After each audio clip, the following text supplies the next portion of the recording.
नमस्कार विद्यार्थी मित्रांनो, वसुंधरा अकॅडमी मध्ये तुम्हा सर्वांचं खूप स्वागत आहे। आजच्या या लेक्चर मध्ये आपण महात्मा ज्योतिबा फुले यांच्याविषयी जे काही महत्त्वाचे प्रश्न आहेत परीक्षेच्या स्वरूपातून ते आपण या व्हिडिओ मध्ये अभ्यासणार आहोत। जसं की त्यांचं शैक्षणिक कार्यावरील प्रश्न, सामाजिक कार्यावरील ते तुम्हाला या व्हिडिओ मध्ये अभ्यासायला मिळणार आहे। त्यासाठी व्हिडिओ शेवटपर्यंत नक्की बघा, परीक्षेमध्ये तुम्हाला फायदा होईल। जर चॅनलवर नवीन असाल तर चॅनलला सबस्क्राइब करा। आपण आपल्या लेक्चरला सुरुवात करू। पहिला प्रश्न काय आहे बघा, महात्मा ज्योतिबा फुले यांचा जन्म केव्हा झाला? तर 11 एप्रिल 1827 ही तारीख तुम्हाला लक्षात ठेवायची आहे। ज्योतिबा फुले यांचा जन्म कोणत्या गावी झाला? तर कटगुण गाव आहे, आपल्याला सातारा जिल्ह्यामध्ये सांगता येतं। ज्योतिबा फुले यांच्या वडिलांचे नाव काय होते? तर गोविंदराव फुले हे ज्योतिबा फुले यांच्या वडिलांचे नाव होते। ज्योतिबा फुले यांच्या आईचे नाव काय होते? तर चिमणाबाई होते। बघा, आईचे नाव चिमणाबाई आहे, वडिलांचे नाव काय होते? तर गोविंदराव फुले होते। ज्योतिबा फुले यांचा जन्म गाव कोणता आहे किंवा कोणत्या गावी जन्म झालेला आहे त्यांचा? तर कटगुण आहे। आणि महात्मा ज्योतिबा फुले यांचा जन्म कधी झालेला आहे? तर 11 एप्रिल 1827। पुढे चला, पुढचा प्रश्न बघा, आईच्या निधनानंतर ज्योतिबांचा सांभाळ कोणी केला? तर त्यांच्या आत्याने केला। सगुणाबाई नावाच्या त्यांच्या आत्या होत्या, त्यांनी त्यांच्या आईच्या निधनानंतर ज्योतिबा फुले यांचा सांभाळ केलेला आपल्याला सांगता येतं। महात्मा फुले यांचे मूळ गाव कोणते होते? तर कटगुण होते, आत्ताच आपण बघितलेलं आहे, सातारा जिल्ह्यामध्ये। महात्मा फुले यांचे मूळ आडनाव काय होते? तर बघा, त्यांचे मूळ आडनाव गोरे होते, पण त्यांना महात्मा फुले याच नावाने ओळखलं जाते किंवा म्हटलं जातं। तर त्यांचे पूर्वज काय करायचे? फुलांचा बिझनेस व्यवहार म्हणजे फुलं विकण्याचं काम करायचे, त्याच्यामुळं महात्मा फुले म्हणून काही काळानंतर त्यांना महात्मा फुले याच नावाने ओळखलं जात होतं, पण त्यांचं मूळ आडनाव काय आहे? गोरे आहे। व गोरे कुटुंबाला फुले हे नाव कसे पडले? प्रश्न आलेलाच आहे। तर पेशवे काळात त्यांचे पूर्वज पुण्यात फुलांचे हार तयार करण्याचे व्यवसाय करत होते, म्हणून त्यांना फुले म्हटलं जायचं। मग पुढे चालून त्यांना फुले या नावाने सर्वजण ओळखायला लागले, पण त्यांचं मूळ आडनाव काय होतं? तर गोरे होतं। पुढचा प्रश्न, महात्मा फुले यांचा विवाह केव्हा व कोणाशी झाला होता? तर महात्मा फुले यांचा विवाह 1840 मध्ये झाला होता आणि सावित्रीबाई फुले यांच्याशी झालेला होता। 1840 मध्ये त्यांचा विवाह झालेला होता आणि कोणासोबत झालेला होता? तर सावित्रीबाई फुले यांच्याशी झालेला होता। सावित्रीबाई फुले सुद्धा सातारा जिल्ह्यामधील नायगाव इथल्या होत्या। पुढचा प्रश्न, विवाहासमयी ज्योतिबा आणि सावित्रीबाईंचे वय किती होते? मग आता विवाहाच्या वेळी ज्योतिबा फुले आणि सावित्रीबाई फुले यांचे वय किती होते? तर ज्योतिबा फुले यांचे वय 13 वर्ष होते आणि सावित्रीबाईंचे वय आपल्याला 9 वर्ष होते, इतके सांगता येतं। ज्योतिबांनी प्राथमिक मराठी शिक्षण कोठे घेतलेले आहे? तर पुण्यात पंतोजीच्या शाळेमध्ये महात्मा ज्योतिबा फुले यांचं प्राथमिक शिक्षण झालेलं आहे। पुढे चला, पुढचा प्रश्न, ज्योतिबांना इंग्रजी शाळेत पुन्हा प्रवेश मिळवून देण्यात कोणाचा पुढाकार होता? तर गफार बेग मुन्शी जे की उर्दू शिक्षक होते आणि लिजिट साहेब मिशनरी, आपल्याला हे दोन व्यक्ती ज्योतिबांना इंग्रजी शाळेत पुन्हा प्रवेश मिळवून देण्यासाठी त्यांनी पुढाकार घेतलेला होता, ते म्हणजे गफार बेग मुन्शी आणि लिजिट साहेब। पुढचा प्रश्न, ज्योतिबांनी माध्यमिक शिक्षण कोणत्या शाळेत पूर्ण केले? तर बघा, स्कॉटिश मिशनरी स्कूल मध्ये ज्योतिबांचं माध्यमिक शिक्षण पूर्ण झालेलं आहे, पुणे जिल्ह्यामध्ये। ज्योतिबांवर कोणत्या पाश्चात्य विचारवंतांच्या ग्रंथांचा मोठा प्रभाव होता? तर थॉमस पेन यांच्या राईट्स ऑफ मॅन या ग्रंथाचा आपल्याला मोठा प्रभाव असलेलं सांगता येतं। ज्योतिबा फुले यांनी कोणाकडून दांडपट्टा, नेमबाजी आणि शारीरिक व्यायामाचे शिक्षण घेतले होते? तर लहुजी राघोजी साळवे यांच्याकडून त्यांनी दांडपट्टा, नेमबाजी आणि शारीरिक व्यायामाचे शिक्षण घेतलेलं आपल्याला सांगता येतं, ते म्हणजे लहुजी राघोजी साळवे यांच्याकडून ज्योतिबा फुले यांनी घेतलेलं होतं। पुढचा प्रश्न, शैक्षणिक कार्य आणि पहिल्या शाळा विषयी आपण त्यांच्या प्रश्न बघू। इथे त्यांनी शैक्षणिक कार्य कशा पद्धतीने केले यांच्यावर जे प्रश्न आहेत ते आपण बघणार आहोत। पुढे चला बघा, महात्मा फुले यांनी मुलींची पहिली शाळा केव्हा सुरू केली? तर 1 जानेवारी 1848 मध्ये महात्मा फुले यांनी मुलींची पहिली शाळा सुरू केलेली होती आणि ते कुठे केली होती? तर पुणे जिल्ह्यामध्ये आपल्याला सांगता येतं। मुलींची पहिली शाळा पुण्यात कोणत्या ठिकाणी सुरू झाली? बघा आता मुलींची पहिली शाळा पुण्यात चालू केलेली होती, पण कोणत्या ठिकाणी झाली होती तर बुधवार पेठेतील तात्याराव भिडे यांच्या वाड्यामध्ये म्हणजेच भिडे वाड्यामध्ये मुलींची पहिली शाळा पुणे जिल्ह्यामध्ये चालू केली होती. ते करणारे कोण होते तर महात्मा फुले, लक्षात ठेवायचं आहे. भारताच्या पहिल्या महिला शिक्षिका आणि मुख्याध्यापिका कोण होत्या तर क्रांतीज्योती सावित्रीबाई फुले हे भारताच्या पहिल्या महिला शिक्षिका आणि मुख्याध्यापिका सुद्धा सांगता येतं, ते म्हणजे सावित्रीबाई फुले होत्या. पुढचा प्रश्न, भिडेवाड्यातील शाळेत सावित्रीबाईंच्या अनुपस्थितीत अध्यापनाचे काम करणाऱ्या पहिल्या मुस्लिम महिला शिक्षिका कोण होत्या. बघा आता पहिल्या मुस्लिम महिला शिक्षिका कोण होत्या सावित्रीबाई अनुपस्थितीत असल्यास त्या शिकवण्याचं काम कोण करायच्या पहिल्या मुस्लिम स्त्री शिक्षिका कोण होत्या तर फातिमा शेख होत्या. पुढे चला, ज्योतिबांनी अस्पृश्यांच्या मुलांसाठी पहिली शाळा केव्हा आणि कोठे सुरू केली. बघा अस्पृश्यांच्या मुलांसाठी ज्योतिबांनी मुलींची शाळा केव्हा आणि कोठे सुरू केली असा प्रश्न आहे. तर पुणे येथे सुरू केली होती. 15 मे 1851 रोजी सुरू केलेली आपल्याला तारीख लक्षात ठेवायची आहे. 15 मे 1851 आणि पुणे येथे. फुले यांनी 17 सप्टेंबर 1851 रोजी मुलींची दुसरी शाळा कोठे सुरू केली तर बघा रास्तापेठ पुणेमध्ये आपल्याला मुलींची दुसरी शाळा सुरू केलेली सांगता येते, ते म्हणजे कधी तर 17 सप्टेंबर 1851 रोजी. महात्मा फुले यांनी 15 मार्च 1852 रोजी मुलींची तिसरी शाळा कुठे सुरू केली होती तर वेताळपेठ पुणे. बघा मुलींची पहिली शाळा भिडेवाड्यामध्ये होती आणि मुलींची दुसरी शाळा कुठे चालू केली होती तर रास्तापेठ पुणे येथे आपल्याला लक्षात ठेवायचं आहे. आणि मुलींची तिसरी शाळा कुठे सुरू केली होती तर वेताळपेठ पुणे, लक्षात ठेवायचं आहे. पुढे चला, अस्पृश्यांच्या शिक्षणाला गती देण्यासाठी 1853 रोजी ज्योतिबांनी कोणती संस्था स्थापन केली होती तर society for promoting the education of Mahar मांग अँड अदर्स ही संस्था आपल्याला स्थापन केलेली सांगता येते. पुढचा प्रश्न, शिक्षण क्षेत्रातील उत्कृष्ट कार्यासाठी ब्रिटिश सरकारने ज्योतिबांचा सत्कार केव्हा केला. आता शिक्षण कार्यासाठी ब्रिटिश सरकारने ज्योतिबांचा सत्कार कधी केलेला होता तर 16 नोव्हेंबर 1852 रोजी विश्रामबाग वाड्यात मेजर कॅन्डी यांच्या हस्ते त्यांचा सत्कार करण्यात आलेला आपल्याला पाहायला मिळतं. पुढचा प्रश्न, महात्मा फुले यांनी प्रौढांसाठी भारतातील पहिली रात्रशाळा केव्हा सुरू केली. आता बघा प्रश्न महत्वाचा आहे, पहिली रात्रशाळा कधी सुरू केली असा प्रश्न आहे. तर 1855 मध्ये पुण्यात कामगार आणि कष्टकऱ्यांसाठी महात्मा ज्योतिबा फुले यांनी पहिली रात्रशाळा सुरू केली, ते म्हणजे 1855 मध्ये पुण्यामध्येच चालू केलेली, लक्षात ठेवायचं आहे. जे काही कामगार मुलं होते कष्टकऱ्यांसाठी म्हणजे दिवसा शाळेत येणं शक्य नव्हतं त्यांच्यासाठी महात्मा फुले यांनी रात्रशाळा सुरू केली होती, ते म्हणजे 1855, लक्षात ठेवायचं आहे वर्ष.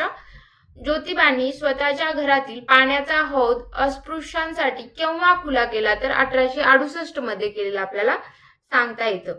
पुढे चला, पुढचा प्रश्न बघा, फुले यांच्या शैक्षणिक कार्यात त्यांना मदत करणारे प्रमुख सहकारी कोण होते तर सदाशिव बल्लाळ गोवंडे, मोरो विठ्ठल वाळवेकर आणि जगन्नाथ सदाशिव आणि परांजपे हे काय होते तर फुले यांच्या शैक्षणिक कार्यात त्यांना मदत करणारे व्यक्ती आपल्याला हे 4 व्यक्ती लक्षात ठेवायचा आहे. प्रश्न महत्वाचा आहे. सदाशिव बल्लाळ गोवंडे, मोरो विठ्ठल वाळवेकर, जगन्नाथ सदाशिव आणि परांजपे यांचं त्यांना मदत करण्यामध्ये किंवा सहकार्य करण्यामध्ये मोठा वाटा आहे. पुढचा प्रश्न, विद्येविना मती गेली, मती विना नीती गेली हा प्रसिद्ध श्लोक ज्योतिबांच्या कोणत्या ग्रंथात आढळतो तर शेतकऱ्यांचा आसूड आपल्याला सांगता येतं. 1883 या ग्रंथाच्या प्रस्तावनेमध्ये आपल्याला पाहायला मिळतं. वा हा शेतकऱ्यांचा आसूड हा ग्रंथ सुद्धा खूप महत्वाचा आहे. प्रश्न खूप वेळा येऊन गेलेला आहे की कोणाचा आहे तर महात्मा ज्योतिबा फुले यांचा शेतकऱ्यांचा आसूड हा ग्रंथ असलेलं लक्षात ठेवायचं आहे. ज्योतिबांच्या मते शूद्रांच्या सर्व दुःखांचे आणि शोषणांचे मुख्य कारण काय होते तर अविद्या होते. बघा शिक्षणाचा अभाव आपल्याला सांगता येतो. पुढे चला, पुढचा प्रश्न, प्राथमिक शिक्षण सक्तीचे व मोफत करावे अशी मागणी फुले यांनी कोणत्या आयोगासमोर केली होती तर हंटर कमिशन, लक्षात ठेवायचं आहे 1882 मधलं. वा प्राथमिक शिक्षण सक्तीचे व मोफत करावे अशी मागणी महात्मा फुले यांनी आपल्याला हंटर कमिशन आयोगासमोर केलेली लक्षात ठेवायचा आहे. प्रश्न महत्वाचा आहे. पुढचा प्रश्न, हंटर कमिशन समोर साक्ष देताना ज्योतिबांनी ब्रिटिश सरकारच्या शिक्षण पद्धतीवर काय टीका केली होती? तर सरकार गरीब शेतकऱ्यांकडून कर गोळा करते आणि तो पैसे उच्चवर्गीयांच्या उच्च शिक्षणावर खर्च करते, हे चुकीचं आहे असं आपल्याला टीका केलेली सांगता येते. हंटर कमिशन समोर साक्ष देताना ज्योतिबांनी ब्रिटिश सरकारच्या शिक्षण पद्धतीवर टीका केली होती. ते म्हणजे सरकार गरीब शेतकऱ्यांकडून कर गोळा करते आणि ते जे पैसे आहेत ते उच्चवर्गीयांच्या उच्च शिक्षणासाठी खर्च करतात अशी त्यांची टीका होती. हे चुकीचं आहे असं त्यांनी त्या याच्यामध्ये टीका केली होती. सावित्रीबाईंना शिक्षिका बनवण्यासाठी ज्योतिबांनी त्यांना घरीच शिक्षण दिले. यात त्यांना आणखी कोणाचे सहकार्य लाभले होते? सहकार्य कोणी केलं होतं? तर सगुणाबाई यांनी सहकार्य केलेलं होतं. पुढचा प्रश्न, ज्योतिबांनी शाळा काढल्यामुळे संतप्त होऊन वडिलांनी गोविंदराव त्यांना घराबाहेर केव्हा काढले असा आपल्याला प्रश्न आहे. बघा, ज्योतिबांनी शाळा काढल्यामुळे संताप व्यक्त करून त्यांच्या वडिलांनी त्यांना घराबाहेर केव्हा काढले होते? तर 1849 मध्ये त्यांना घराबाहेर काढताना आपल्याला पाहायला मिळतं. पुढचा प्रश्न, घर सोडल्यानंतर ज्योतिबा व सावित्रीबाईंना सुरुवातीला कोणत्या घरी आश्रय मिळाला? तर त्यांचे मित्र गफार बेग मुन्शी आणि फातिमा शेख यांच्या घरामध्ये त्यांना आश्रय देण्यात आलेला होता किंवा त्यांच्या घरी ते राहिले होते. पुढचा प्रश्न, बघा, सामाजिक सुधारणा आणि सत्यशोधक समाज यांच्यावर जे काही महत्त्वाचे प्रश्न आहेत ते आपण अभ्यासणार आहोत. बघा, प्रश्न काय आहे? सत्यशोधक समाज या ऐतिहासिक संस्थेची स्थापना केव्हा झाली? तर 24 सप्टेंबर 1873 रोजी सत्यशोधक समाज या ऐतिहासिक संस्थेची आपल्याला स्थापना झालेलं वर्ष कोणतं आहे? तर 24 सप्टेंबर 1873. सत्यशोधक समाजाची स्थापना कोणत्या शहरात झाली? तर पुणे शहरामध्ये सत्यशोधक समाजाची स्थापना केलेली होती. सत्यशोधक समाजाचे मुख्य ध्येय काय होते? तर धार्मिक व सामाजिक गुलामगिरीतून शूद्र आणि अतिशूद्र समाजाची मुक्तता करणे हे सत्यशोधक समाजाचे मुख्य ध्येय असलेलं आपल्याला सांगता येतं. सत्यशोधक समाजाचे बोधवाक्य काय होते? तर बघा, बोधवाक्य काय होतं सत्यशोधक समाजाचं? बघा, सर्व साक्षी जगतपती त्याला नकोच मध्यस्थी असं सत्यशोधक समाजाचं बोधवाक्य होतं. प्रश्न महत्वाचा आहे. पुढे चला, पुढचा प्रश्न, सत्यशोधक समाजाचे पहिले अध्यक्ष आणि कोषाध्यक्ष कोण बनले होते? तर महात्मा ज्योतिबा फुले हे सत्यशोधक समाजाचे पहिले अध्यक्ष आणि कोषाध्यक्ष बनणारे व्यक्ती कोण होते? महात्मा ज्योतिबा फुले होते. सत्यशोधक समाजाचे पहिले सचिव कोण होते? तर नारायणराव गोविंदराव कडलक हे आपल्याला सत्यशोधक समाजाचे पहिले सचिव सांगता येतात. सत्यशोधक पद्धतीने लावलेला पहिला विवाह केव्हा पार पडला होता? तर 25 डिसेंबर 1873 रोजी सत्यशोधक पद्धतीने लावलेला पहिला विवाह पार पडला होता. ते म्हणजे 25 डिसेंबर 1873 रोजी सीताराम आणि राधाबाई निमकर यांचा विवाह होता. तो सीताराम आणि राधाबाई निंबणकर. महात्मा फुले यांनी बालहत्या प्रतिबंध गृहाची स्थापना केव्हा केली? तर 1863 मध्ये आपल्याला केलेली सांगता येते. बालहत्या प्रतिबंध गृहाची स्थापना 1863 लक्षात ठेवायचं आहे. पुढचा प्रश्न, बालहत्या प्रतिबंधक गृहातील कोणत्या मुलाला वारस म्हणून दत्तक घेतलेलं होतं? तर यशवंत नावाच्या मुलाला त्यांनी वारस म्हणून दत्तक घेतलेलं होतं. ते काशीबाई या विधवेचा मुलगा होता. महाराष्ट्रातील पहिले बालहत्या प्रतिबंधक गृह कोठे सुरू झाले? तर ज्योतिबा फुले यांच्या स्वतःच्या घरीच ते पहिले बालहत्या गृह आपल्याला सुरू करण्यात आलेलं सांगता येते पुणे जिल्ह्यामध्ये. केशवपण प्रथा बंद व्हावी म्हणून न्हाव्यांचा प्रसिद्ध संप केव्हा व कोठे घडवून आणला? तर 1865 मध्ये तळेगाव ढमढेरे इथं आपल्याला ते घडवून आणलेलं सांगता येतं. पुढचा प्रश्न, महात्मा फुले यांच्या सत्यशोधक चळवळींचे मुखपत्र कोणते होते? तर दिनबंधू होते आणि ते साप्ताहिक असलेलं आपल्याला सांगता येतं. दीनबंधू साप्ताहिकाची सुरुवात 1 जानेवारी 1877 रोजी कोणी केली? तर कृष्णराव पांडुरंग भालेकर यांनी आपल्याला पुण्यामध्ये दीनबंधू साप्ताहिकाची सुरुवात केलेली लक्षात ठेवायचं आहे. आणि ती कधी केली असा जर प्रश्न आला तर 1 जानेवारी 1877 वर्ष सुद्धा तुम्हाला महत्वाचा आहे. पुढचा प्रश्न, आर्थिक अडचणीमुळे दीनबंधू पत्र 1880 मध्ये मुंबईला हलवले तेव्हा त्याचे संपादन कोण बनले होते असा प्रश्न आहे. आर्थिक अडचणीमुळे दीनबंधू पत्र 1880 मध्ये मुंबईला हलवले तेव्हा त्याचे संपादक कोण बनले? तर नारायण मेघाजी लोखंडे काय होते? तर दीनबंधू या पत्राचे आपल्याला संपादक असलेले सांगता येतं ते म्हणजे नारायण मेघाजी लोखंडे. भारतीय कामगार चळवळीचे आद्यजनक म्हणून कोणाला ओळखले जाते? तर नारायण मेघाजी लोखंडे हे काय आहेत? कामगार चळवळीचे आद्यजनक म्हणून ओळखणारे व्यक्ती सुद्धा आपल्याला सांगता येतं. लोखंडे यांनी कामगारासाठी भारतातील पहिली संघटना कोणती स्थापन केली? तर बॉम्बे मिल हँड्स असोसिएशन आपल्याला सांगता येतं 1884 मध्ये. ज्योतिबा फुले यांनी पुनर्विवाहाला चालना देण्यासाठी पहिला विधवेचा विवाह केव्हा घडवून आणला? तर 1864 मध्ये पुण्याच्या गोखले बागेत आपल्याला ज्योतिबा फुले यांनी पुनर्विवाहाला चालना देण्यासाठी पहिला विधवेचा विवाह 1864 मध्ये आपल्याला घडवून आणलेला सांगता येते, ते पण पुण्याच्या गोखले बागेत. पुढचा प्रश्न, ज्योतिबा फुले यांनी कोणत्या सामाजिक अनिष्ट प्रथांवर कडाडून टीका केली होती? तर अस्पृश्यता, बालविवाह, सतीप्रथा, केशवपण आणि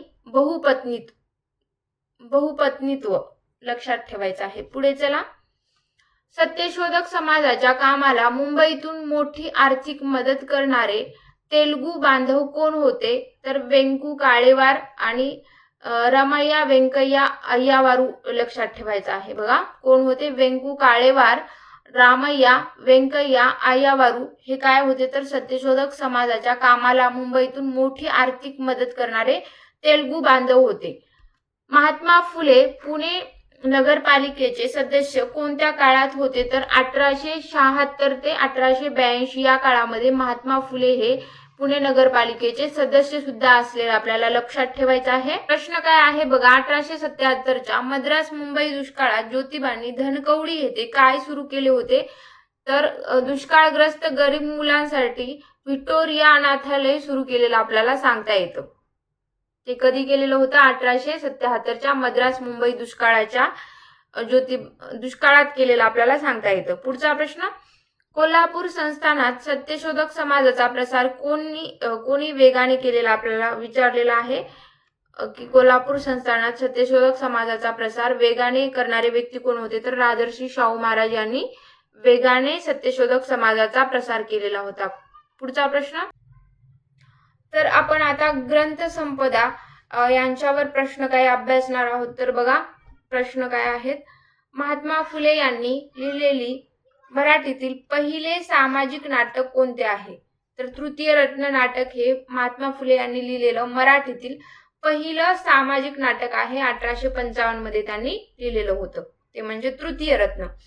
ज्योतिबा फुले यांनी छत्रपती शिवाजी महाराजांवर रचलेला प्रसिद्ध पोवाडा केव्हा प्रसिद्ध झाला? तर 1869 मध्ये प्रसिद्ध झालेला आपल्याला सांगता येतो. या पोवाड्यात ज्योतिबांनी शिवाजी महाराजांचा गौरव काय म्हणून केला होता? तर कुळवाडी भूषण म्हणून गौरव करण्यात आलेला आपल्याला पाहायला मिळतं. महात्मा फुले यांचा ब्राह्मणांचे कसब हा काव्यसंग्रह केव्हा प्रकाशित झाला? तर 1869 मध्येच महात्मा फुले यांचा ब्राह्मणांचे कसब हा काव्यसंग्रह सुद्धा प्रकाशित झालेला सांगता येतो. पुढचा प्रश्न, ज्योतिबांचा जगप्रसिद्ध आणि क्रांतिकारक ग्रंथ गुलामगिरी केव्हा प्रकाशित झाला? तर 1873 मध्ये ज्योतिबांचा जगप्रसिद्ध आणि क्रांतिकारक ग्रंथ म्हणजे गुलामगिरी हा ग्रंथ केव्हा प्रकाशित झाला? तर 1873 मध्ये. बघा गुलामगिरी ग्रंथ हा कोणाचा आहे असा पण प्रश्न येतो, तर महात्मा ज्योतिबा फुले तुम्हाला लक्षात ठेवायचा आहे. गुलामगिरी हा ग्रंथ ज्योतिबांनी कोणाला समर्पित केला होता? बघा गुलामगिरी हा ग्रंथ ज्योतिबांनी कोणाला समर्पित केला होता? तर अमेरिकेतील निग्रो यांना समर्पित केलेला आपल्याला सांगता येतो. गुलामांना मुक्त करणाऱ्या तिथल्या उदार मनाच्या नागरिकांना महात्मा ज्योतिबा फुले यांनी गुलामगिरी हा ग्रंथ समर्पित केला होता. शेतकऱ्यांचा आसूड हा ग्रंथ केव्हा लिहिला गेला तर 1873 मध्ये शेतकऱ्यांचा आसूड हा ग्रंथ लिहिलेला आहे. शेतकऱ्यांचा आसूड या ग्रंथात कशाचे जळजळीत वास्तव्य मांडले आहे तर ब्रिटिश नोकरशाही, सावकार आणि भटजी यांच्या त्रिकुटाने मिळून शेतकऱ्यांचे केलेले आर्थिक शोषण यांचा वास्तव मांडलेला आपल्याला सांगता येतं. इशारा हे पुस्तक त्यांचं जे आहे त्या पुस्तकामधून ज्योतिबांनी कोणावर वैचारिक टीका केलेली आहे ते न्यायमूर्ती रानडे यांनी सामाजिक परिषदेत मांडलेल्या काही मवाळ विचारवंतावर त्यांनी टीका केलेली आपल्याला सांगता येते इशारा या पुस्तकामधून. आणि ते कधी लिहिलेलं आहे तर 1885 लक्षात ठेवायचं आहे. सत्सार अंक 1 व 2 या मासिकातून ज्योतिबांनी कोणत्या विषयाला पाठिंबा दिला होता तर स्त्री पुरुष समानता आणि पंडिता रमाबाई यांनी ख्रिश्चन धर्म स्वीकारल्याबद्दल उठलेल्या वादावर उत्तर दिलेलं आपल्याला सांगता येतं. पुढचा प्रश्न, महात्मा फुले यांचा अंतिम आणि मृत्यूनंतर प्रकाशित झालेला महान ग्रंथ कोणता आहे तर सार्वजनिक सत्यधर्म हा ग्रंथ महात्मा फुले यांचा अंतिम आणि मृत्यूनंतर ते ग्रंथ प्रकाशित झालेला आपल्याला सांगता येतो. ते म्हणजे सार्वजनिक सत्यधर्म 1891 मध्ये. पुढचा प्रश्न बघा, सार्वजनिक सत्यधर्म हा ग्रंथ ज्योतिबांच्या मृत्यूनंतर कोणी प्रकाशित केलेला आहे तर त्यांचा दत्तक मुलगा डॉक्टर यशवंत फुले यांनी प्रकाशित केलेला आपल्याला सांगता येतो. ते म्हणजे सार्वजनिक सत्यधर्म हा ग्रंथ ज्योतिबांच्या मृत्यूनंतर डॉक्टर यशवंत फुले यांनी प्रकाशित केलेला आहे. सार्वजनिक सत्यधर्म या ग्रंथाचे मुख्य वैशिष्ट्य काय होते? सार्वजनिक सत्यधर्माचं मुख्य वैशिष्ट्य सांगता येतं. यात विश्वासातील सर्व विश्व कुटुंबवादाचा जाहीरनामा मांडला आहे. याला सत्यशोधकाचा बायबल म्हणतात. हे आपलं मुख्य वैशिष्ट्य सांगता येतं सार्वजनिक सत्यधर्माचं. ज्योतिबांनी इतिहास मांडताना आर्य लोकांना काय म्हटले होते तर ते आर्यांना इराणमधून आलेले परकीय आक्रमण मानत आणि येथील मूळ रहिवाशांनी क्षत्रिय शूद्र मानत आपल्याला म्हटलं होतं. ज्योतिबांनी इतिहास मांडताना आर्य लोकांना. ज्योतिबांनी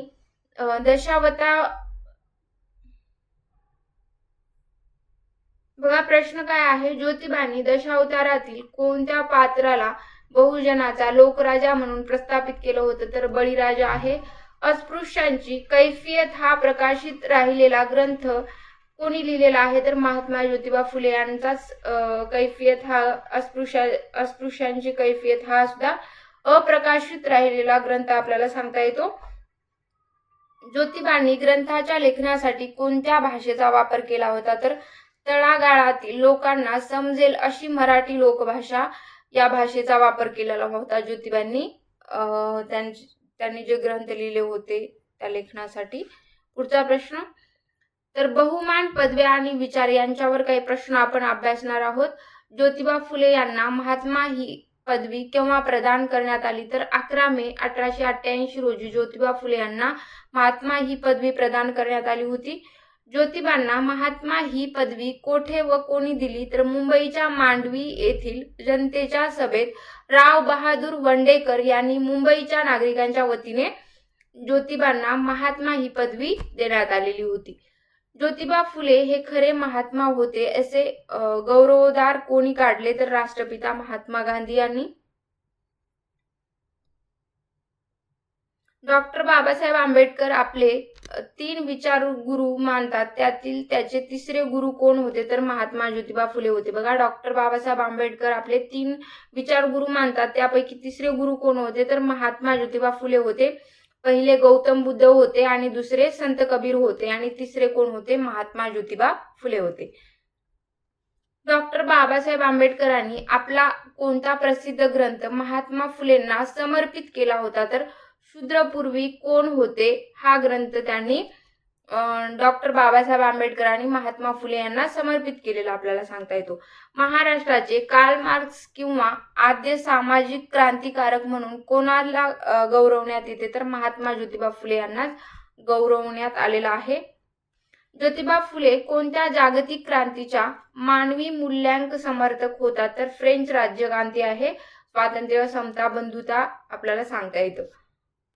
महात्मा फुलेंना अर्धांगवायू केव्हा आला? तर जुलै 1888 मध्ये आपल्याला सांगता येतो. त्यानंतर त्यांनी उजवा हात निकामी झाल्यामुळे डाव्या हाताने सार्वजनिक सत्यधर्म ग्रंथाचे लेखन सुद्धा केलेलं लक्षात ठेवायचं आहे. बघा, स्टेटमेंट महत्वाचं आहे. त्यांनी उजवा हात निकामी झाल्यामुळे डाव्या हाताने सार्वजनिक सत्यधर्म हा ग्रंथाचं लेखन केलेलं आहे. महात्मा ज्योतिबा फुले यांचे निधन केव्हा झाले? तर 28 नोव्हेंबर 1890 रोजी महात्मा ज्योतिबा फुले यांचं निधन झालेलं आहे. महात्मा फुले यांचे निधन कोणत्या ठिकाणी झाले? तर पुणे येथे महात्मा ज्योतिबा फुले यांचे निधन झालेलं आहे. आधुनिक भारताच्या इतिहासातील पहिली क्रांतिकारक समाजसुधारक जोडी कोणती आहे? तर महात्मा फुले आणि सावित्रीबाई फुले ही आधुनिक भारताच्या इतिहासातील पहिली क्रांतिकारक समाजसुधारक जोडी म्हणून ओळखणारी जोडी कोणती आहे? महात्मा फुले आणि सावित्रीबाई फुले. केंद्र व राज्य शासनातर्फे 11 एप्रिल हा ज्योतिबांचा जन्मदिवस काय म्हणून साजरा केला जातो? तर महात्मा फुले जयंती म्हणून 11 ते 14 एप्रिल दरम्यान ज्ञानज्योती सप्ताह किंवा सामाजिक समता सप्ताह साजरा होतो. बघा, 11 ते 14 एप्रिल दरम्यान आपल्याला ज्ञानज्योती सप्ताह किंवा सामाजिक समता सप्ताह साजरा होताना पाहायला मिळतो. पुणे विद्यापीठाला सावित्रीबाई फुले पुणे विद्यापीठ हे नाव केव्हा देण्यात आले? तर 9 ऑगस्ट 2014 मध्ये पुणे विद्यापीठाला सावित्रीबाई फुले पुणे विद्यापीठ नाव देण्यात आलेलं आहे. आचार्य अत्रे यांनी दिग्दर्शित केलेल्या कोणत्या चित्रपटाला 1954 मध्ये राष्ट्रपतींचे पहिले रौप्य पदक मिळाले होते? तर महात्मा फुले या चित्रपटाला पहिले रौप्य पदक मिळालेलं होतं. ज्योतिबा फुले यांच्या दलित आणि शोषितांच्या मुक्तीच्या कार्याची तुलना कोणत्या नेत्याशी केली जाते? तर अमेरिकेचे अध्यक्ष अब्राहम लिंकन. जोपर्यंत स्त्री सुशिक्षित होत नाही तोपर्यंत कुटुंब आणि देश प्रगत होऊ शकत नाही, हा ठाम विश्वास कोणाचा होता? तर महात्मा फुले यांचाच आपल्याला सांगता येतो. महाराष्ट्रात सामाजिक न्याय विभागातर्फे दिला जाणारा अत्यंत प्रतिष्ठेचा पुरस्कार कोणता आहे? तर महात्मा ज्योतिबा फुले सामाजिक न्याय पुरस्कार आहे. महात्मा फुले यांच्या संपूर्ण सामाजिक आणि वैचारिक क्रांतीचा मूळ गाभा काय होता? तर मानवतावाद आपल्याला सांगता येतो. तर आजचे हे प्रश्न इथेच संपलेले आहेत मित्रांनो. प्रश्न कसे वाटले नक्की कमेंट बॉक्समध्ये कळवा. आणि जे काही समाजसुधारक आहेत त्यांच्यापैकी आपण आज एक समाजसुधारक अभ्यासलेले आहेत, ते म्हणजे महात्मा ज्योतिबा फुले. आपण रोज आता म्हणजे वेगवेगळे समाजसुधारक कव्हर करणार आहोत. त्यासाठी चॅनलवर नवीन असाल तर चॅनलला सबस्क्राईब करा आणि अशाच नवनवीन व्हिडिओसाठी पाहत राहा वसुंधरा अकॅडमी. Thank you so much.